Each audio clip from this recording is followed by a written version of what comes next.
Setiap hari, kita tuh kayak dibanjiri sama angka, ya kan? Tingkat pengangguran naik, inflasi turun, opini publik katanya bergeser. Kita lihat di berita, kita dengar di laporan-laporan ekonomi. Tapi pernah kepikiran nggak sih sebenarnya angka-angka ini tuh datangnya dari mana? Gimana caranya satu angka doang bisa mewakili jutaan orang? Coba deh bayangin, tantangannya itu gede banget. Misalnya mau ngitung tingkat pengangguran nasional. Itu artinya kita harus tahu status kerja lebih dari 270 juta orang di Indonesia. Nanyain satu-satu, wah kayaknya mustahil ya kan? Terus gimana caranya para ahli statistik ini bisa dapat angkanya? Nah, ini dia rahasianya. Ternyata statistik modern itu nggak bekerja dengan cara ngitungin satu persatu orang. Justru sebaliknya. Statistik itu soal estimasi, sebuah metode yang cerdas dan super ilmiah buat dapat gambaran akurat tanpa harus ngobrol sama semua orang di negara ini. Solusinya itu ada di satu konsep kunci, namanya pengambilan sampel atau sampling. Gampangnya gini deh, anggap aja kayak koki yang mau cicipin sup di panci gede. Dia kan nggak perlu minum semua sup di panci itu kan? Cukup ambil sesendok, cicipin, dan dia udah tahu rasa keseluruhannya. Nah, satu sendok sup itulah sampelnya. Jadi, sampel yang dipilih dengan benar itu ibaratnya kayak model miniatur yang akurat dari seluruh populasi. Kalau sampelnya itu representatif, maka apa yang kita temukan di sampel itu, misalnya persentase pengangguran, bisa kita pakai buat memperkirakan kondisi di seluruh populasi. Keren kan? Nah, ini nih bedanya penting banget. Statistik resmi yang bisa kita percaya, kayak angka dari pemerintah, hampir pasti pakai metode yang sebelah kiri, probability sampling. Kenapa? Soalnya metode ini ngejamin semua orang punya kesempatan buat dipilih. Jadi hasilnya nggak bias dan benar-benar bisa mewakili semua orang. Dan ini bukan cuma asal pilih loh, ada banyak teknik ilmiahnya. Ada yang namanya simple random sampling, di mana semua orang punya kesempatan yang sama persis, kayak ngocok arisan gitu. Terus ada systematic sampling, yang milih orang kesekian dari sebuah daftar. Dan ada juga yang pinter banget, namanya probability proportional to size atau PPS. Nah, kita lihat yang ini ya. Oke, kita bahas PPS lebih dalam ya. Metode ini tuh adil banget loh. Bayangin kita mau survei penduduk di dua kota. Kalau kota A penduduknya 2 kali lebih banyak dari kota B, dengan metode PPS ini, penduduk di kota A otomatis punya kesempatan 2 kali lebih besar buat ikut survei. Ini ngejamin kelompok yang lebih besar dapat perwakilan yang pas di dalam sampel. Oke, sampelnya udah keren nih desainnya. Sekarang, gimana cara kita dari teori pindah ke lapangan? Maksudnya, gimana kita benar-benar ngumpulin informasinya dari orang-orang atau rumah tangga yang udah kita pilih tadi?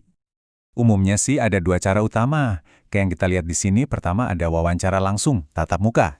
Ini bagus banget buat dapat data yang akurat, karena petugasnya bisa bantu jelasin pertanyaan. Tapi ya, biayanya lebih tinggi. Pilihan kedua ada survei yang diisi sendiri. Ini lebih murah, jangkauannya luas, tapi risikonya lebih tinggi. Bisa jadi ada yang nggak ngisi atau salah paham pertanyaannya. Kita mungkin mikir ya, di zaman sekarang ini teknologi itu segalanya. Aplikasi canggih, tablet, algoritma. Tapi kalau kita ngomongin pengumpulan data yang berkualitas tinggi, alat yang paling krusial itu ternyata bukan semua itu. Ternyata alat yang paling penting itu ya manusianya.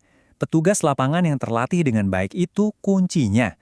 Mereka harus benar-benar paham setiap konsep, setiap definisi, dan setiap prosedur.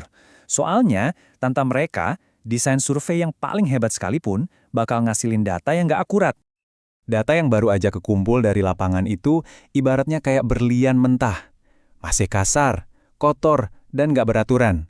Nah, sebelum bisa jadi informasi yang bisa kita percaya, data itu harus lewat proses pembersihan dan pemolesan yang super teliti. Prosesnya itu sistematis banget. Pertama, semua data digabungin. Terus dokumen-dokumennya dikelompokin, misalnya per wilayah. Habis itu, ada editor yang ngecek setiap isian, ngasih kode angka, dan terakhir datanya diinput ke komputer sambil divalidasi lagi. Nah, peran editor di sini krusial banget. Mereka itu kayak penjaga gawang kualitas data. Mereka bakal cek hal-hal kayak, ini semua pertanyaannya udah diisi belum? Jawabannya konsisten nggak? Misalnya nih, masa iya ada anak umur 10 tahun jabatannya CEO perusahaan? Kan nggak masuk akal. Nah, yang aneh-aneh kayak gini bakal ditandain buat dicek ulang. Oke, ngecek manual itu penting. Tapi, gimana kalau kita bisa cegah kesalahannya dari awal? Bahkan sebelum datanya masuk. Nah, disinilah teknologi modern unjuk gigi. Nah, ini contoh yang keren banget.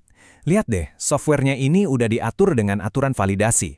Di kolom ini cuma bisa diisi angka antara 5 sampai 200. Pas operatornya coba masukin angka 1000, Sistemnya langsung nolak dan ngasih pesan error. Ini mencegah data yang ngaco masuk ke database dari awal. Efisien banget kan? Oke, setelah semua perjalanan panjang dan teliti tadi, dari mulai milih sampel, ngumpulin data di lapangan, sampai bersih-bersih data, akhirnya kita dapat satu angka statistik yang bisa dipegang. Terus, buat apa sih semua ini? Kenapa kita harus peduli?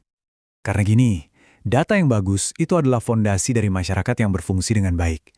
Data ini dipakai buat perencanaan penting, di mana kita harus bangun sekolah baru, rumah sakit mana yang butuh lebih banyak sumber daya. Data juga jadi panduan buat keputusan bisnis. Dan yang paling penting, jadi alat buat kita semua buat menilai apakah sebuah kebijakan itu berhasil atau gagal. Jadi, nanti kalau Anda lihat lagi ada statistik di berita, coba deh ingat perjalanannya. Di balik satu angka itu, ada proses pemilihan sampel yang cerdas, ada petugas lapangan yang berdedikasi, dan ada proses bersih-bersih data yang teliti. Itu bukan cuma angka loh, tapi cerminan dunia kita yang dibangun dengan ilmu dan kerja keras.